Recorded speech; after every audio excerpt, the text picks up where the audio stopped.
இப்போ ஒரு சிலர் வந்துட்டு ரொம்ப இன்டெலிஜென்ட்டா இருப்பாங்க, படிப்புலயும் சரி ஒர்க் விஷயத்துல ரொம்ப பெர்ஃபெக்ட்டா இருப்பாங்க. அவங்களே தனிப்பட்ட முறையில ஒரு முடிவு எடுக்கணும்னா கூட ரொம்பவே பெர்ஃபெக்ட்டா ரொம்ப யோசிச்சு எடுக்கிற ஆள். அவங்க எந்த ராசிக்காரர்களா இருப்பாங்க? கண்டிப்பா அந்த இன்டெலிஜென்ட் அப்படின்னு ஒரு விஷயம் சொன்னீங்க பாத்தீங்கன்னா, மேம் இப்போ ஒரு சிலர் பாக்குறதுக்கு ரொம்பவே கம்பீரமா இருப்பாங்க, இவங்க வந்து ரொம்ப பவர்ஃபுல்லா இருக்கிற மாதிரியே தெரிவாங்க. இந்த மாதிரி இருக்கிறவங்க எந்த ராசிக்காரர்களா இருப்பாங்க? இந்த கம்பீரம், ஆளுமை, இந்த மாதிரி டெரரா இருக்காங்க பாக்குறதுக்கே அப்படின்னு நம்ம எடுத்துட்டோம்னாலே கிட்டத்தட்ட செவ்வாய் தான். செவ்வாயின் ஆதிக்கம் பெற்ற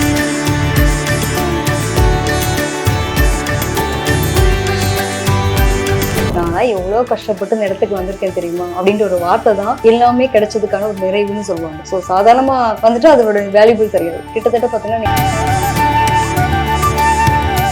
அப்பமா ஃபீல் பண்ணுவாங்க. உண்மையிலே சந்திரன் அங்க நீச்சமாகறதுனால ரொம்ப இலகுன மனசு இருக்கும். ரொம்ப அன்பு பாசத்துக்காக ஏங்குவாங்க. நம்ம அன்பு கொடுத்துட்டோம்ல. கட்டுமானத்தின் வலிமை, கட்டிடங்களின் பாதுகாப்பு. ஸ்ரீ துர்கா டிஎம்டி கம்பிகள். DVR Garden Signature Living T Nagar இப்போ திருவள்ளூருக்கு வந்தாச்சு. Near DMart on new bypass road, Tiruvallur நகராட்சிக்குட்பட்டது. பிளாட் 20 லட்சம் முதல். கான்டாக்ட் 9955518814. பக்தி கஃபே நேயர்களுக்கு வணக்கம். நிகழ்ச்சியை தொகுத்து வழங்குவது நான் லிமாருஸ். எல்லாருக்குமே தனித்தனியான ஒரு கேரக்டர் இருக்கு. அந்த மாதிரி என்ன மாதிரியான கேரக்டர் இருந்தா அவங்க என்ன ராசியில இருப்பாங்க அப்படின்றத நம்ம டீட்டெயிலா கேட்டு தெரிஞ்சுக்க போறோம். அதுக்காக நம்ம காதல் ஜோதிடர் ஈஸ்வரி நம்ம கூட இணைந்திருக்காங்க. அவங்க நம்ம நிகழ்ச்சி வெல்கம் பட்டு நம்ம நிகழ்ச்சிக்குள்ள போகலாம். வணக்கம் மேம், எப்படி இருக்கீங்க? வணக்கம், நல்லா இருக்கேன். நீங்க எப்படி இருக்கீங்க? நல்லா இருக்கேன். இப்ப ஒரு சிலர் வந்துட்டு ரொம்பவே வந்துட்டு பவர்ஃபுல்லா இருப்பாங்க. நான் தான் இங்க எனக்கு கீழே தான் எல்லாருமே இருக்கணும்ன்ற ஒரு மைண்ட் செட்ல இருக்கவங்க எல்லாரையும் நான் நிறைய பேரை பார்த்திருக்கோம். அந்த மாதிரி இருக்கும்போது அவங்க எந்த ராசிக்காரர்களா இருப்பாங்க மேம்? பொதுவா வந்து இப்ப அந்த பவர்ஃபுல் அப்படின்னாலே வந்துட்டு ஒரு செவ்வாயினுடைய ஆதிக்கம் பெற்ற முதல் ராசியான மேஷ ராசி எடுத்துக்கலாம். சோ இங்க வந்து சூரியனுடைய ஆதிக்கம் வேற இருக்குங்களா. சோ ரொம்ப பவர்ஃபுல்லான ஆள் அப்படின்னா நம்ம கண்டிப்பா மேஷ ராசி சொல்லலாம். இவங்க எப்பவுமே வந்து எல்லாத்துலயும் தனித்துவமா இருப்பாங்க அப்படின்ற மாதிரி எடுத்துக்கலாம். கூட்டத்துல தனிச்சு அப்படியே ஒரு மாதிரி கெத்தா வாத்துல ஒரு பையன் தெரியறான் அப்படின்னா கண்டிப்பா அவங்க மேஷ ராசி பையனா இருப்பாங்க. அந்த கெத்து, தோரண, திமிரு, தெனாவட்டு எல்லாமே இருக்கக்கூடிய ஒரு ஆளை தான் மேஷ ராசி. இது பெண்களுக்கும் வரக்கூடிய ஒரு அமைப்பு அப்படிங்கிறது உண்டு. சோ 10-11 வாழ விரும்ப மாட்டாங்க. ரொம்ப யூனிக்கா இருப்பாங்க. கோவம்னு வந்துச்சுன்னா அவ்வளவுதான், தாங்க முடியாதுன்ற அளவுக்கு கோவம் வரும். வேகமான ஆளு, துடிப்பான ஆளா இருப்பாங்க. ஆளுமை பண்பு ரொம்ப சூப்பரா இருக்கும். அந்த ஆளுமை பண்பு நிறைய இருக்கிறதுனாலதான் அவங்க வந்து ஃபர்ஸ்ட் ராசியா இருக்கக்கூடிய மேஷ ராசியில பிறந்திருப்பாங்கன்னு எடுத்துக்கலாம். Okay ma'am. ஒரு சிலர் வந்துட்டு பார்க்கும்போது ரொம்பவே அழகா இருப்பாங்க. அவங்க வந்துட்டு போட்டோ எடுத்தாலும் சரி, வீடியோ எடுத்தாலும் சரி, எல்லாத்துலயுமே அவங்க கேஷுவலா இருந்தா கூட ரொம்பவே அழகா தெரிவாங்க. அந்த மாதிரி ரொம்ப அழகா இருக்கிறவங்க எந்த ராசிக்காரர்களா இருப்பாங்க? நிச்சயமா அந்த அழகு அப்படின்னாலே வந்து நம்ம ரிஷபத்தை சொல்லியே ஆகணும். என்ன காரணம் அப்படின்னா ஆல்ரெடி சுக்கிரன் ஆதிக்கம், சந்திரனுடைய உச்சம் வரக்கூடிய இடம். பொதுவாகவே ஒரு கவிதை எழுதினா கூட யார கவிதை சொல்லி எழுதுவோம்? நிலாவை வந்து ஒப்பிட்டு எழுதுவோம் இல்லையா? அப்ப சந்திரன் உச்சம் வரக்கூடிய இடம். ஆம்பளை பையனா இருந்தாலும் சரி, பொன் குழந்தையா இருந்தாலும் சரி, இவங்க மட்டும் எப்படிதான் இவ்வளவு அழகா இருக்காங்கன்னு தெரியல. பாக்குறவங்க எல்லாம் பொறாம போகணும். சோ அழகின் உச்சக்கட்டம் அப்படின்னு எடுத்துட்டோம் அப்படின்னா கண்டிப்பா ரிஷபத்தை சொல்லலாம். அவ்வளவு அழகா இருப்பாங்க. பாக்குறதுக்கு ஒரு ஒரு வசீகர தோற்றம் இருக்கும். எதிர்பாலனத்தை ஈஸியா கவர் பண்ணக்கூடிய நிலை அப்படின்றது இருக்கும். இவங்க எல்லாம் பேசினாலும் சரி, பார்த்தாலும் சரி, கண்ணிலேயே கதை பேசுறாங்கன்ற அளவுக்கு ஆசையா இருக்கக்கூடிய அமைப்பெல்லாம் வந்து பாத்தீங்க அப்படின்னா ரிஷபத்துக்கு உண்டு. ரொம்ப சென்சிட்டிவான கேரக்டர். நிறைய பெர்ஃபியூம்ஸ் நிறைய லைக் பண்ணிக்குவாங்க. அதே மாதிரி டெக்கரேட் ஐட்டமாஸ் இருக்கட்டும், வீட்டுக்கா இருக்கட்டும், அவங்களா இருக்கட்டும், ட்ரெஸ் பண்ணா கூட சரி, அவ அழகா பண்ணணும், நான் எங்க போனாலும் நீட்டா போகணும் அப்படின்றத எதிர்பார்க்கக்கூடிய ஆட்கள். அதே மாதிரி இவங்களை பொறுத்த வரைக்கும் பணம் பெரிய விஷயமே கிடையாது. தன்னுடைய அழகுக்கு கொஞ்சம் மெயின்டைன் பண்ணக்கூடிய அமைப்பு அப்படின்றது இருக்கும். காஸ்டியூம்ஸ் டிசைனர் எல்லாம் கூட இவங்களா இருக்காங்கன்னா பாத்துக்கோங்களேன். அப்ப எந்த அளவுக்கு பிடிச்ச விஷயத்த நம்ம செய்யறதுவே வந்து ப்ரொஃபஷனலா மாத்தணும்னா கூட இவங்களால முடியும். அதே மாதிரி அழகு காலை சார்ந்த விஷயங்கள் அப்படிங்கிறப்போ பொருளாதாரமும் சார்ந்த விஷயத்துலயுமே எப்பவுமே உங்களுக்கு என்னப்பா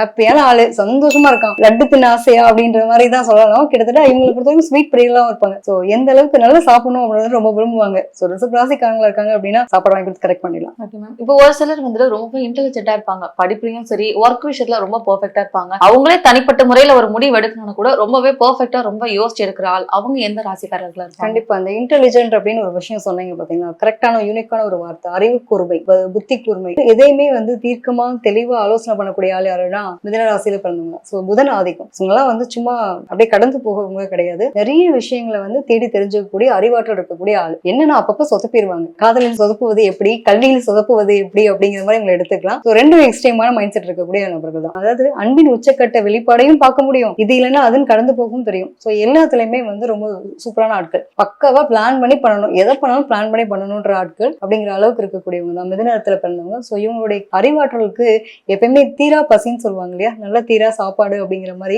இவங்களுக்கு எல்லாம் புத்தக பிரியர்கள். நிறைய பேச சொன்னா தயவு செஞ்சு வாய மூட மாட்டேன்ற அளவுக்கு பேசுவாங்க. நிறைய விஷயங்கள் பேசினே இருக்கக்கூடிய ஆற்றல் அதிகமா இருக்கும். காதலா இருக்கட்டும், கல்வியா இருக்கட்டும், அந்த அளவுக்கு பேச்சு திறனா இருக்கட்டும், எழுத்து திறனா இருக்கட்டும், எல்லாமே சூப்பரா இருக்கக்கூடிய ஆட்கள் தான் மிதுனத்தை பிறந்தவங்க. சோ இவங்களை இன்டெலிஜென்டான ஆளு, யாரா இருந்தாலும் சரி அவங்களை எப்படி ஹேண்டில் பண்ணமோ பண்ணீங்க அப்படின்னா கூட வச்சுட்டோம்னா படிக்கிற பையன் கூட இருந்தா நம்மளும் படிச்சிருவோம் இல்லையா, கிட்டத்தட்ட அப்படியே எடுத்துக்கலாம்னு வச்சுக்கோங்களேன். Okay ma'am.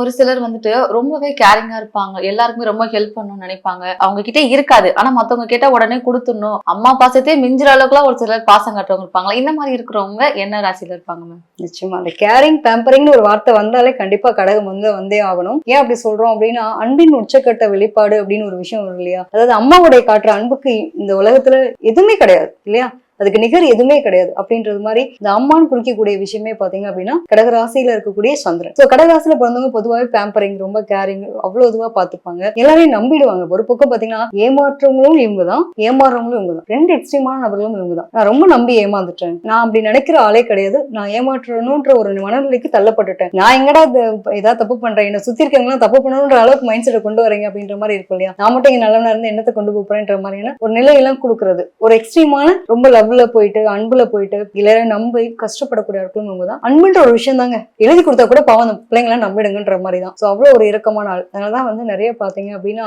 தனிமை அப்படிங்கிற ஒரு விஷயத்தையும் இவங்க ரொம்ப யோசிச்சுட்டே இருப்பாங்க, அன்புக்காக இயங்குவாங்க. அம்மாவோட அன்பு, தனிமை, அதிகபட்சம் பாத்தீங்க அப்படின்னா கிரியேட்டர்ஸ், இவங்கெல்லாம் தான் கிரியேட்டரா இருப்பாங்க. இயக்குனர்லாம் எடுத்துக்கோங்களேன், உட்காந்து இல்லாத உருவத்தை இருக்கிற மாதிரி அழகா ரைட் பண்ணி அதுக்கு ஒரு கதாபாத்திரத்தை வடிவமைக்கணும் அப்படின்னா சாதாரண விஷயம் கிடையாது. சோ அப்ப அந்த அளவுக்கு யூனிக்கா அந்த கேரிங் பேம்பரிங்கோட இருக்கக்கூடிய நிலையா இருக்கட்டும். நர்சஸ் எல்லாம் எடுத்துக்கிறோம், நர்சிங் எப்படி பண்றாங்க, எவ்வளவு ரொம்ப சகிப்புத்தன்மை இருக்கணும் நம்ம அந்த வேலை. கண்டிப்பா கடகராசியை பொறுத்த வரைக்கும் எவ்வளவு அடிச்சாலும் தாங்குறான் அப்படின்ற அளவுக்கு சகிப்புத்தன்மையும் அந்த அன்பு சார்ந்த விஷயத்துக்காகவும் அவ்வளவு மெனக்கிடக்கூடிய நபர்கள் தான் உண்மையிலேயே ரொம்ப நல்ல பிள்ளைங்க. அன்புன்ற ஒரு வார்த்தையவே அவ்வளவு தூரம் நம்புறவங்க, கரெக்டான பார்ட்னரா இருக்கட்டும், ஃப்ரெண்ட்ஸா இருக்கட்டும், அவங்களை ஏமாத்தாம இருந்தாங்கன்னா அதை விட சந்தோஷம் வேற எதுவுமே இருக்க முடியும். Okay ma'am. இப்ப ஒரு சிலர் வந்துட்டு நான் ராஜா மாதிரிதான் இருப்பேன், எனக்கு கீழே தான் இருக்கணும் எல்லாருமே நினைப்பாங்க, அவங்கள ட்ரெஸ் பண்றதும் சரி எல்லாமே வந்துட்டு அவங்கள ஒரு கிங்கனே நினைச்சு வாழ்வாங்க. அந்த மாதிரி இருக்கிறவங்க எந்த ராசிக்காரங்களா இருப்பாங்க? கண்டிப்பா இந்த ராசி கட்டத்துல கிங்கா இருக்கக்கூடிய ஆள் யாருங்க? கண்டிப்பா ஒரு சூரியன் தவிர வேற யாருமே இருக்க முடியாது இல்லையா. சூரியனுடைய ஆதிக்கம் ஒரே வீடுதான், சிம்மம் தான். சிம்மத்துக்கு வேற எந்த வீடுமே கிடையாது, எல்லாத்துக்கும் ரெண்டு ஆதிபத்தியம் இருந்தா சூரியனுக்கு மட்டும் ஒரே வீடுதான், சிம்ம வீடு மட்டும் தான். நீங்க சொன்ன இந்த கிங் அப்படின்ற ஒரு வார்த்தைக்கு பின்னாடி யாரா இருந்தாலும் ராஜா முன்னாடி போய் நின்று என்ன பண்ணுங்க, பயந்து கை கட்டி தான் நிக்கணும். அவர்கிட்ட போய் நம்ம எதிர்த்து கூட பேச முடியாது இல்லையா, கிட்டத்தட்ட அந்த மாதிரிதான். சோ இவரை பொறுத்த வரைக்கும்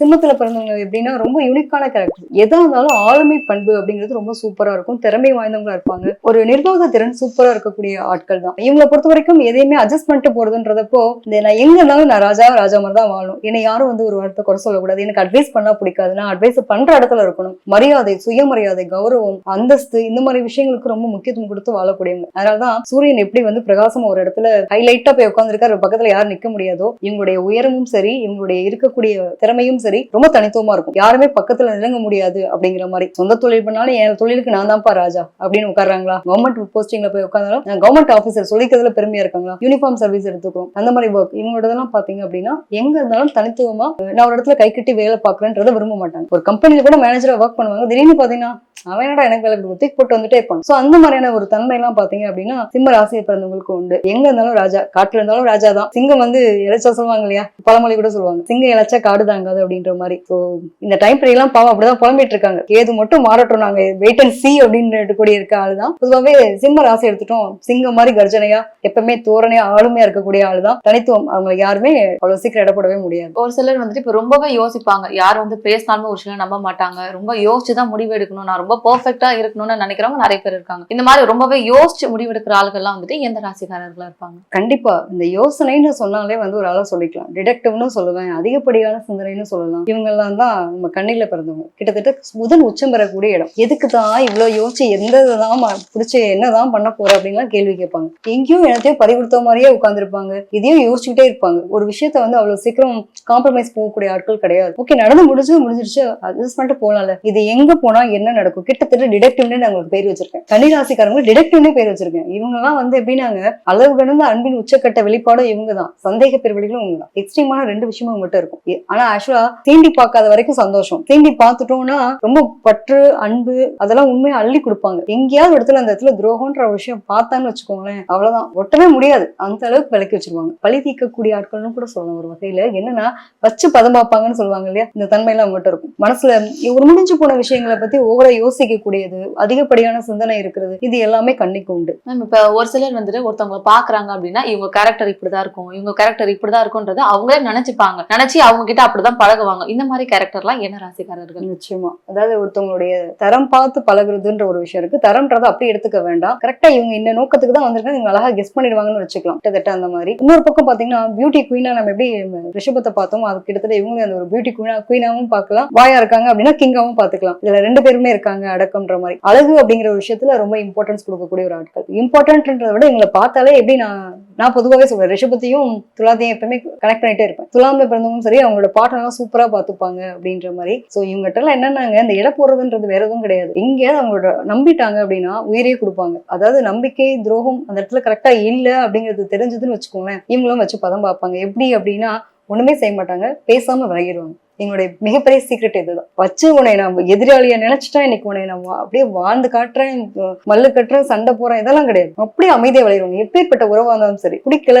அப்படின்னா விலகி போயிருவாங்க. பிடிச்சது அப்படின்னா அவங்களுக்கு இல்லாட்டி கூட அவங்க அள்ளி கொடுத்துட்டு எல்லாத்தையும் விட்டு கொடுக்கக்கூடிய தன்மை இவங்க கிட்ட இருக்கக்கூடியதுனால இருக்கும். பொதுவாக இவங்களுமே அவங்களோட பார்ட்னர் சூப்பரா பார்த்துப்பாங்க. கண்டிப்பா பிசினஸ் அப்படின்றது ஒண்ணு பண்ணுவாங்க, வேலை நல்லது பண்ணுவாங்க, கையில பணம் ஏர்ன் பண்றதா இருக்கட்டும், வாழ்க்கை வாழ்றதுக்கே வாழக்கூடிய நபர்கள்னு எடுத்துக்கலாம். ஒரே வார்த்தை ரொம்ப யூனிக்கா சொல்லணும் அப்படின்னா, கரண்ட்ல லைஃப்ல நான் ஹாப்பியா வாழ்றேனா அதுக்கு என்ன தேவையோ அதுக்கான விஷயங்கள் நான் பண்ணுவேன் அப்படிங்கிற மாதிரி ரொம்ப யூனிக்கான கேரக்டர் தான். இவங்க கிட்ட எதை இட போடுவாங்கன்னா, ஆல்ரெடி தராசு இருக்கு இல்லையா, நியாயம் நீதி நேர்மை கடைபிடிப்பாங்க. எங்கேயாவது அந்த நீதி நேர்மையில தவறாச்சு அப்படின்னா இவங்க கிட்ட ஒட்ட முடியாது. சோ அதுதான் இவங்களுக்கான இட போடக்கூடிய தரம் பார்க்கக்கூடிய தன்மைன்னு எடுத்துக்கலாம். ஆமா, இப்ப ஒரு சிலர் பாக்குறதுக்கு ரொம்பவே கம்பீரமா இருப்பாங்க, இவங்க ரொம்ப பவர்ஃபுல்லா இருக்கிற மாதிரியே தெரிவாங்க. இந்த மாதிரி இருக்கிறவங்க எந்த ராசிக்காரர்களா இருப்பாங்க? இந்த கம்பீரம், ஆளுமை, இந்த மாதிரி டெரரா இருக்காங்க பாக்குறதுக்கே அப்படின்னு நம்ம எடுத்துட்டோம்னாலே கிட்டத்தட்ட செவ்வாய் தான். செவ்வாய் ஆதிக்கப்பட்ட விருஷக ராசிக்காரங்க தான். இப்ப இந்த ராசின்னு எடுத்துட்டோம்னாக்க விருஷத்தை பொறுத்த வரைக்கும் எப்படின்னாப்பா ரொம்ப யூனிக்கா இருக்கக்கூடிய கேரக்டர். நிறைய பேர் பயப்படுவாங்க விருச்சிக ராசிக்காரங்க ஃப்ரெண்டா வச்சுக்கிறதுக்கும் பயப்படுவாங்க, கூட வச்சுக்கிறதுக்கும் பயப்படுவாங்க. உண்மையிலேயே ரொம்ப நல்ல கேரக்டர். ஏன்னா அவங்க ரொம்ப சொல்லுவாங்களே, கோவம் இருக்க இடத்துல தான் குணம் இருக்கும் அப்படின்னு. நியாயமான கோவமா இருக்கும். அந்த கோவம் யாருக்குமே புரியாது, உரிமை எடுத்துப்பாங்க. அவங்களுக்கு செய்யக்கூடிய விஷயங்களா இருக்கட்டும், சொல்லக்கூடிய வார்த்தைகளாகும், தேயிலுடைய சிம்பல் இருக்கு இல்லையா, பட்டப்படன்னு ஒரு மாதிரி மனசுல காயப்படுற மாதிரி வார்த்தைகளை விட்டுருவாங்க. அப்புறமா ஃபீல் பண்ணுவாங்க. உண்மையிலேயே சந்திரன் நாங்க நீச்சமாகறதுனால ரொம்ப இலகுன மனசு இருக்கும். ரொம்ப அன்பு பாசத்துக்காக ஏங்குவாங்க. நம்ம அன்பு கொடுத்துட்டோம்ல, நீ எனக்கு மட்டுமே பொசசிவா இருக்கணும் அப்படிங்கிற மாதிரி ஒரு கம்ஃபர்ட் ஜோன்ல வச்சுக்க விரும்புவாங்க. ஸ்ட்ரிக்ட் ஆபீசர் தான் கிட்டத்தட்ட, வேற வழி இல்ல. இல்லைன்னா அவங்களுடைய கோபம் நியாயமானது. ஒரு சில படங்கள் எல்லாம் பார்ப்போம் இல்லையா, ரொம்ப திமிரா அந்த பிள்ளை பேசும், ஆனா அந்த திமிரு தான் அந்த பிள்ளைக்கான அடையாளமே அப்படின்ற மாதிரி. விருச்சிக ராசியில பிறந்த ஆணா இருக்கட்டும் பெண்ணா இருக்கட்டும், இவங்களுடைய உண்மையான அன்பு, உண்மையான விஷயம் என்ன அப்படின்னா அவங்களோட கோபம் தான், அசட்டு தைரியம் தான். இதுக்கு ஈடு வேற எதுவுமே கிடையாது. சோ இதை புரிஞ்சுக்கிட்ட பார்ட்னரோ அந்த மாதிரி இருந்ததுன்னா அவங்க லைஃப் ரொம்ப சூப்பரா இருக்கும். எப்பவுமே கடுகடுன்னு பேசுவாப்பானா என் பொண்டாட்டி ரொம்ப பாசக்காரங்க. இது எவ்வளவு பெரிய வார்த்தை இல்லையா? கடுகடுன்னு சொல்லியும் கேள்விப்பட்டிருக்கோம் நம்ம. நிச்சயமா, கிட்டத்தட்ட என்னன்னா இவங்கிட்ட எல்லாம் போயிட்டு அசால்ட்டா யாருமே வந்து அவ்வளவு சீக்கிரம் போய் இணைய முடியாது. இணைஞ்சிட்டாங்கன்னா அப்படியே வச்சு பாத்துப்பாங்க. ஒரு லவபிளா எந்த உறவா இருக்கட்டும், ஃப்ரெண்டா இருக்கட்டும், ஃபேமிலியா ஒரு இதுவா இருக்கட்டும், இதெல்லாம் வந்து உங்களுக்கு உண்மையா இருக்கணும்னு எதிர்பார்ப்பாங்க, வேற ஒண்ணுமே இல்லை. ஆமா, இப்ப ஒரு சிலர் வந்துட்டு எல்லாரை விட நான் ரொம்ப தனியா தெரியணும், அதனால ட்ரெஸ் பண்றதா இருக்கணும், சாப்பிடுற விஷயம் கூட நான் இப்படி சாப்பிட்டாதான் என்ன எல்லாம் நிறைய பேர் பார்ப்பாங்க, தனித்துவமா தெரியணுன்றதுக்காகவே நிறைய பேர் இருப்பாங்க. இந்த மாதிரி இருக்கிறவங்க எந்த ராசிக்காரர்களா இருப்பாங்க? நிச்சயமா தனித்துவம் அப்படின்னு எடுத்துட்டோம்னாக்க குருவினுடைய ஆதிக்கம் பெற்ற தனுசு ராசிக்காரங்களும் எடுத்துக்கலாம். ஏன் தனித்துவம் அப்படின்னு சொன்னா, குருவினுடைய ஆதிக்கம். குரு என்ன பண்ணுவாரு அப்படின்னா, ரொம்ப நிறைய படிச்சவங்க எப்படி இருப்பாங்க, தனித்துவமா இருப்பாங்க. அவங்கள பார்த்தாலும் நமக்கு ஒரு மரியாதை வரும். இவங்க தனுசு ராசிக்காரங்களாம் வந்து எப்பயுமே மரியாதை கொடுக்கவங்களா நம்ம பார்க்கப்படணும்னு நினைக்கக்கூடிய ஆள். கம்மியான படிப்பு படிச்சிருந்தா கூட மரியாதைக்கான வேலையா செய்யணும். எப்பயுமே வந்து கீர்த்தனமான வேலைகள் செய்ய மாட்டோம் அப்படிங்கிற மாதிரி தனித்துவமா வாழணும். கௌரவம், சுயமரியாதை அப்படின்னு வாழக்கூடிய நபர்கள். ஒரு எக்ஸ்ட்ரீம் பாத்தீங்கன்னா நகை, பணம், இந்த மாதிரி சொத்துக்கள் சேர்க்கறது, ஆசை அபிலாசையோட வாழக்கூடிய நபர்கள் உண்டு. ஒரு எக்ஸ்ட்ரீம் பாத்தீங்கன்னா நிறைய கடவுள் மார்க்கம், ஆன்மீக சொற்பொழிவா இருக்கட்டும், ஆன்மீக ஸ்தலங்களுக்கு போறதா இருக்கட்டும், குழந்தைகளுக்கு எல்லாம் வந்து கல்வி புகட்டக்கூடிய ஒரு மிகப்பெரிய ஆசானா இருக்கட்டும், ஸ்கூல் டேஸ் கல்வியா இருக்கட்டும், ஒரு பிரின்சிபலா கூட இருக்கட்டும், இந்த மாதிரி தனக்கு தெரிஞ்ச விஷயங்களை மத்தவங்களுக்கு போதிக்கக்கூடிய மிகப்பெரிய ஆசானா இருக்கணும்னு ஆசைப்படுவாங்க. தவிர்த்து எப்பயுமே வந்து 10-11 என் வாழ்க்கை போகக்கூடாது, நான் தனித்துவமா வாழ்ந்துட்டு போறேன், எனக்கான கிட்டத்தட்ட இவர் எடுத்துக்கலாம். நம்மளுடைய பிறக்கும் போது ஒரு பிறப்பு ஒரு சம்பவமா இருக்கணும், நம்மளோட வாழ்க்கை முடியும் போது என்னென்ன ஒரு பெரிய சரித்திரமா இருக்கணும்னு சொல்லுவாங்க இல்லையா, கிட்டத்தட்ட அந்த மாதிரியான ஒரு கேரக்டர் தான் வாழ்ந்து காட்டணும்னு நினைக்கக்கூடிய நபர்கள் தான் தனுசுல பிறந்தவங்க. இப்ப ஒரு சிலர் வந்துட்டு எல்லாத்துலயுமே பெஸ்டா இருப்பாங்க. பிறந்ததுல இருந்து இப்ப வரைக்குமே படிக்கிறதுலயும் சரி, ஃபேமிலிலயும் சரி, அவங்க பினான்சியலா எல்லாத்துலயுமே ரொம்ப பெஸ்டா இருக்கிறவங்களே நம்ம பாத்திருக்கோம். இந்த மாதிரி இருக்கவங்க எந்த ராசிக்காரர்களா இருப்பாங்க? எப்பவுமே எல்லாத்துலயும் பெஸ்ட்னு ஒரு வார்த்தையை நம்ம எப்படி சொல்லுவோம்? சும்மா எடுத்தோன்னே எல்லாத்துக்கும் கிடைச்சிருமா? கிடைக்காது இல்லையா? அனுபவ அறிவுன்னு ஒரு விஷயம் இருக்கு, அனுபவ பாடம்னு ஒண்ணு இருக்கு. நான் எவ்வளவு கஷ்டப்பட்டு இந்த இடத்துக்கு வந்திருக்கேன் தெரியுமா அப்படின்ற ஒரு வார்த்தை தான் எல்லாமே கிடைச்சதுக்கான ஒரு நிறைவுன்னு சொல்லுவாங்க. சோ சாதாரணமா வந்துட்டு அதோட வேல்யூபிள் தெரியாது. கிட்டத்தட்ட பாத்தீங்கன்னா நீங்க சொல்லக்கூடிய விஷயங்கள் மகர ராசிக்கு பொருந்தும். என் வாழ்க்கையில ஒவ்வொரு நிமிஷமும் நானே செதுக்குனதுன்ற மாதிரி நம்ம அஜித் சார் டைலாக் மாதிரி இவங்களோட வாழ்க்கையில நிறைய அனுபவ பாடம். எங்க மிதிக்கணுமோ அங்க மிதிப்பட்டு அடிப்பட்டு என்னோட வாழ்க்கை எனக்கான அங்கீகாரத்தை நான் உருவாக்கி இன்னைக்கு இவ்வளவு பெரிய ஆளா நிக்கிறேன் அப்படிங்கிற மாதிரி ஒரு பெருமையான வாழ்க்கையை வாழறதுன்றது லேட்டா வருதுன்னு சொல்லுவாங்க இல்லையா. சில பேருக்கு 35 வயசுக்கு மேலதான் என் லைஃப்ல நான் சந்தோஷத்தையே பார்த்தேன். வேற யாரும் கிடையாது, மகர ராசிக்காரங்க தான். அனுபவ பாடம் நிறைய வந்து இப்போ ஒரு டீனேஜ்ல இருக்க பசங்க கூட பாருங்களேன், ஒரு வேலையில ஸ்டேபிளா இருக்க மாட்டாங்க. இதுல இங்க என்ன கத்துக்க முடியும் அங்க என்ன கத்துக்க முடியும் அப்படின்ற அளவுக்கு நிறைய தேடல் இருக்கக்கூடிய நபர்கள். படிக்கும் போது இருந்தே அவங்களுடைய கெரியர் சார்ந்த விஷயத்துக்கு நிறைய எஃபோர்ட் போடக்கூடிய நபர்கள். சோ அந்த சந்தோஷத்துலயும் நானே சம்பாரிச்சது நானே சேர்த்திருக்கேன் அப்படின்ற ஒரு பெரிய ஹாப்பி இருக்கும் இல்லையா. இதெல்லாம் வந்து இந்த பேர் போனோம் அப்படின்னா, எனக்கு கூட ஒரு கிளைண்ட் இருந்தாங்க, கிட்டத்தட்ட ரொம்ப லேட்டான ஏஜ்ல வந்து அவங்களுக்கு அந்த ஒரு அங்கீகாரம் கிடைச்சது. எவ்வளவு லேட் ஆச்சு அப்படின்றப்போ, ஆனா அந்த அங்கீகாரம் அவங்க சொல்லும் போதே அவ்வளவு ஆனந்தம். கிட்டத்தட்ட அந்த மகர ராசிக்காரங்களை பொறுத்த வரைக்கும் லேட்டா வந்தாலும் லேட்டஸ்டா வரும் அப்படிங்கிற ஒரு சந்தோஷமான நிலையை அனுபவிக்கக்கூடிய நிலை தான். சோ கவலைப்பட வேண்டிய அவசியம் கிடையாது, எல்லாமே நல்லதா நடக்குது. அந்த சந்தோஷத்தை கொண்டாடுற நிலை அப்படிங்கிறது எனக்கு லேட்டா கிடைச்சிருக்கு, அவ்வளவுதான் அப்படிங்கறத புரிஞ்சுட்டா போதுமானது.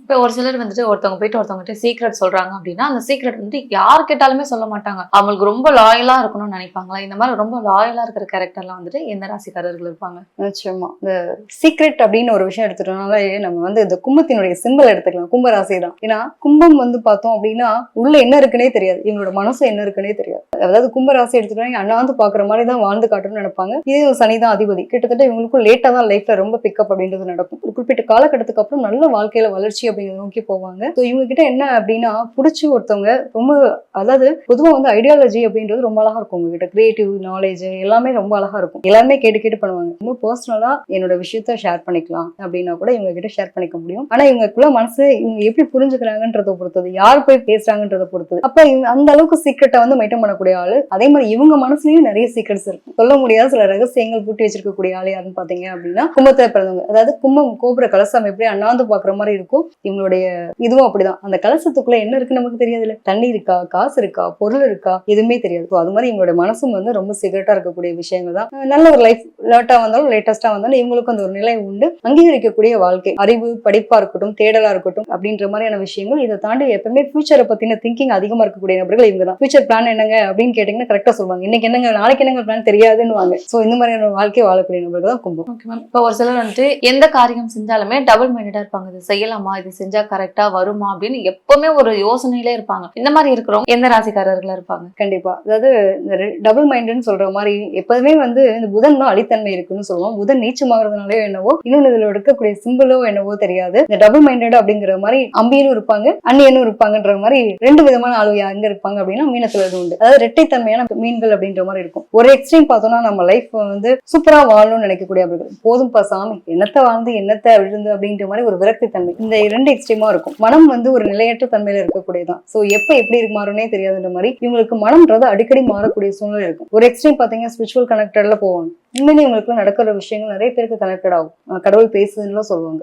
அந்த அளவுக்கு ரொம்ப பியூரான சோலா இருப்பாங்க. அந்த மாதிரியான ஆட்களும் உண்டு. ஒரு பக்கம் பாத்தீங்க அப்படின்னா என்னோட வாழ்க்கை வாழ்றதுக்கு நான் என்ன வேணா பண்ணலாம் அப்படிங்கிற ஒரு தெனாவட்ட ஒரு துணிச்சல், தைரியம் இது இருக்கக்கூடிய ஒரு ஆளாவும் மீனத்தை பார்க்கும். சோ ரெண்டு எக்ஸ்ட்ரீமான அண்ணியனும் இருக்காங்க, அம்பியும் இருக்காங்க. அப்படின்றப்போ இவங்களை பொறுத்த வரைக்கும் இரட்டைத்தன்மையான நிலை. சம்டைம்ஸ் முடிவெடுக்க முடியாம பயங்கரமா தடுப்பாங்க. நான் போற பாதை கரெக்டா தப்பா எனக்கு தெரியல, கன்ஃபியூஸ் மைண்ட் செட் எப்பயுமே இருந்துட்டே இருக்கும். ஆத்துல ஒரு கால் சேத்துல ஒரு கால் அப்படிங்கிற இருக்கக்கூடிய நிலைகள் தான். கிட்டத்தட்ட ராஜா மாதிரிதான். தங்கம், நகை, பணம் சம்பந்தப்பட்ட விஷயங்களா இருக்கட்டும், கோவில் திருப்பணிகள் செய்யறதுக்கு நல்ல கையில பணம் வந்து என்ன பண்ணுவாங்க, கோயில்களுக்கு எல்லாம் திருப்பணி பண்ணுவோம், குழந்தைகளுக்கு உதவி பண்ணுவோம். இந்த மாதிரி விஷயங்களும் செய்யக்கூடிய நபர்களும் இவங்கதான் இருக்காங்க. எந்த கேரக்டர்ல இருக்கவங்க எந்த ராசிக்காரர்களா இருப்பாங்கன்றத ரொம்பவே தெளிவா எக்ஸ்பிளைன் பண்ணிருக்கீங்க. நிகழ்ச்சி வந்ததுக்கு ரொம்ப நன்றி மேம். நன்றி மேம். சொன்ன இன்ஃபர்மேஷன் உங்களுக்கு ரொம்பவே யூஸ்ஃபுல்லா இருக்கும்னு நினைக்கிறேன். மீண்டும் மற்றொரு நிகழ்ச்சியில் சந்திப்போம். நன்றி. இந்த வீடியோ உங்களுக்கு பிடிச்சிருந்தா லைக் பண்ணுங்க, ஷேர் பண்ணுங்க, கமெண்ட் பண்ணுங்க. மறக்காம பெல் பட்டனை கிளிக் பண்ணிட்டு பக்தி கஃபே தமிழ் சேனலை சப்ஸ்கிரைப் பண்ணிடுங்க.